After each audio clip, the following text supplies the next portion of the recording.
মাহে রমজানের শুভেচ্ছা। আহ, রমজান মাসে আমাদের একটা ট্রেন্ড থাকে, বাংলাদেশের বিভিন্ন জায়গাতে এটা আছে, পার্টিকুলারলি সিলেটে, যে শ্বশুরবাড়ি থেকে ইফতার আনতে একটা ট্রেন্ড আছে। সো আমি এই ট্রেন্ডের বিপক্ষে।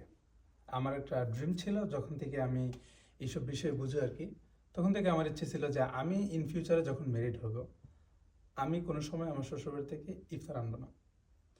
এবং আমি এই কাজটাই করতেছি, আমি যে শ্বশুরবাড়ি থেকে এই ধরনের কোনো কিছু আনাইতেছি না ইনশাল্লাহ। এবং সকল মুমিন এবং মুসলমান ভাইদের প্রতি আমার আকুল আবেদন থাকবে যে আপনারা কাইন্ডলি শ্বশুরবাড়ি থেকে ইফতার আনার মতো যে একটা জুলুম এবং বর্বরতামূলক কাজ আছে, সেটা থেকে বিরত থাকবেন।